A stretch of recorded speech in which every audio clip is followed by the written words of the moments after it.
Hey Cancer, welcome to my channel. I am Destiny, and today we are about to get into some messages for you from your person. Your person can be somebody that you're in a relationship with, somebody that you are dealing with, somebody that you dealt with. Whoever is on your mind is who your person is. This message is going to be for Cancer, Sun, Moon, Rising, or Venus, so you can check your other signs. We're going to get into it, but before we do, I want to ask you to subscribe, and if you forget, that's okay. I'll remind you at the end. Getting right into it. Spirit, what is one card that represents a message from Cancer's person, the person on Cancer's mind? Cancer, Sun, Moon, Rising. One card that represents a message from Cancer's person. Thanks. I'm stressed out about other shit. Don't leave me. You know how to make me smile. I feel like you don't want me anymore. I don't take you seriously. I'm afraid of you. I need to work on myself. So, right off the top, I feel like it's like this person, they would rather work 4 jobs, okay? I'm talking about 4 like grueling jobs, like physically, mentally, emotionally demanding jobs, than to be emotionally available or vulnerable, than to like do certain things with you or for you or whatever. Like they would rather get their back broken in at a job, okay, than to show up in the relationship. And it's nothing personal against you. It's just like, I feel like they don't really know how. They don't really know what to do, what's expected, how to like really go about it. Emotions, expressing emotions is like a foreign concept to them. So it's nothing personal. It's nothing like, oh, well, they're trying to intentionally take love from you or withhold love. It's like they just don't know how to do it. Like they're stressed out about other shit. Like they're not thinking about how they need to show up in the relationship. It's like, oh, I love you. I'm in a relationship. What more do you want from me? Like, yeah, right? So that, and then on top of that, I feel like they're very like, this person could be clingy, but I feel like they're very just like tied to this relationship. Like they have like, you may not know it, but they have like another level of like security in this relationship. So maybe y'all been together for a long time. Maybe you like turned them on to something, whatever. Like maybe you helped them get their first apartment. You helped them get their first car. You helped them get their first job, or you helped them get a nice paying job, or you helped them, you know, become the person that they are today, essentially. Like you played a major role in this person's life. And like at this point, to be straight, like flat honest or straightforward with you, they don't know how to live without you. They don't. It's like, don't leave me, because I mean, yeah, I could probably figure it out, but it's like they don't really know how to make plans without Cancer. They don't really know how to make a meal if it's not for 2. They don't really know how to buy food if it's not buying food for 2 or whatever. It's like they don't really know what you're really doing. Like you're doing some major work behind the scenes, and this person is really like, it's like they know the extent of the work that you're putting in behind the scenes, and they also know that they will not be able to do that work. Like again, yeah, they could probably figure it out just like you figured it out, but it's like they would rather you not leave them than to have to figure it out. And with that being said, you really know how to make this person smile. Like you really know how to turn their day around. It's like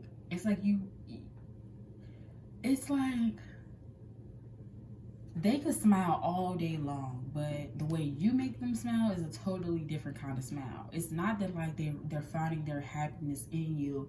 It's just like, you know exactly what to say and how to say it, and you know when to say it. It's like it's just perfect. Like the execution is perfect, and they really appreciate the happiness that you bring to their life. But the thing that kind of keeps them up at night is them feeling like you don't want them anymore, you know, and that's even more of a reason why they're kind of like clinging onto this relationship. And it's like, it's been a lot of things affecting a relationship, and, you know, I don't want to go too far into detail. So give me a moment to really work through this.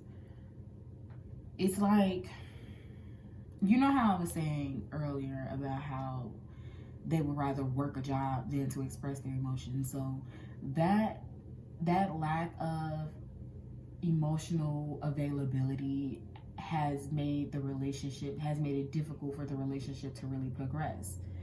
And so even though y'all might be in a relationship and you could be telling them that you love them every day, it's like they can tell that like you're longing for more, and they're kind of afraid that like they might not be able to provide you with exactly what it is that you're looking for.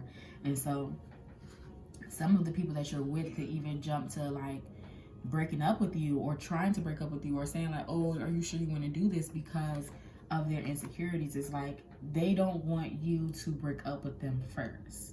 They don't want to be all in love with you and thinking that everything is all fine and dandy, and then you come home like, yeah, pack your shit and get out of my house. And they're like, what? Like, what are you talking about? I thought we were in love. Like, I'm up in here making casserole. Like, what are you talking about? But yeah, right? And then swirling it back around to this I don't take you seriously. It's like, I feel like it's not that they're playing games with you. I feel like it's just more like they don't take you seriously enough to do the thing, you know? They don't take you seriously enough to start working on their emotional availability. They don't take you seriously enough to do whatever. And it's not that like you're a joke, but it's more like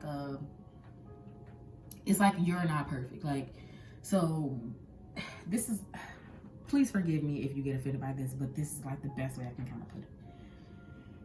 It's like, say both of you are kind of slim, right? And then the man or your partner, they're eating horribly, like they're not really taking care of the diet. Now, you don't eat the best, but you know what not to eat and you know when not to eat it. Like you kind of got a general understanding of diet and health and stuff like that, right? But your partner is like, but you still eat horribly, but your partner is like, they know that diet is important and that health is important, but they don't really know the intricacies.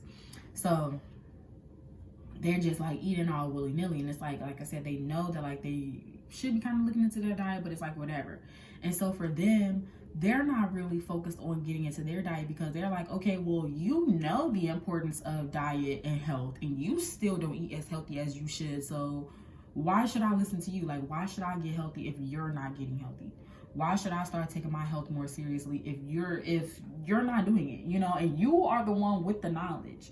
You feel me? You are the one that's already been kind of working towards this and kind of trying to like maintain your health. So it's like, you should be better at this than me. Why do I have to kind of come in and like, it's almost like they're like, why do I have to come in and like teach myself and try to like boost you up and take you along with me when we could just stay where we are? Like, you're fine, I'm fine, so what's the big issue? And it's like, no, yeah, y'all are good, but things could be great, things could be better, you know? So yeah, but I feel like at the end of the day, like they are afraid of you. It's like going back to that example of the health and the weight. It's like, if they were to say like, you know what, fuck it, cancer, let's get serious, let's start taking our health seriously, let's get on a diet, let's start going to the gym, I feel like they feel like you would surpass them. Like you getting in the gym and them getting in the gym, like, yeah, like they're gonna look good, both of y'all gonna look good, but you gonna look better, you know? And you're going to get more suitors. You might find somebody that's better. You might find somebody that's more in alignment with you, and that's why they are going back to this like, oh, I feel like you don't want me anymore. Like, I feel like them getting on their shit would give you more reasons not to want them. Even though that sounds weird, it sounds ass backwards. It's like, that doesn't make any sense. That's how they really feel, because they know if they get on their shit, you're going to get on your shit. And once you get on your shit even more than you're on your shit right now, you're going to look at them like, wait, you on your shit, but somebody over here is even more on their shit. Like, I'm gonna go over here and do this other thing with this other person. Like, yeah, you stay over here, you be good. Like, yeah, have a good life. But, you know, at the end of the day, they know that they do need to work on themselves. They know that, period, point blank. And so I feel like right now it's kind of this, it's like a push and pull. Like the push of knowing that they need to work on themselves, but the pull of feeling apprehensive to work on themselves because they don't want you to leave them, essentially. They don't want you to find anybody better or notice that they're not as good as you think that they are. But, you know, deep down in their mind, they know that you're irreplaceable. That, like, and that's, I feel like that's why this need, or this knowing that they need to work on themselves is even more prevalent at this time, because they know that they're not going to be able to find anybody that loves you the way that, or that loves them the way that you love them. They're not going to be able to find anybody that's going to take care of them in the ways that you have taken care of them. So it's like, fuck, like, I really do need to lock in with Cancer. I'm avoidant. Like, that's avoiding. Not really working on their behavior. Like, come on now, knowing that they need to work on it, but not really doing what needs to be done. Your energy is very calming. I feel like, you know, this person, they really enjoy being in this relationship with you, but I'm just worried that they're not doing enough to maintain the relationship. Like, you know, relationships require more than just love. So, yeah, I mean, we'll check back in on this relationship next month. We're doing a one love reading a month. Well, until I get a hold on my schedule. But yeah, well, one love reading on YouTube. I do weekly love messages on my other social media. So if you're not following my Facebook or my Instagram, then you should. It is also SpiritualAurora. But yeah, that is all I have for you today, Cancer. Thank you so much for listening. I look forward to doing it again. Until next time, bye. Don't forget to subscribe.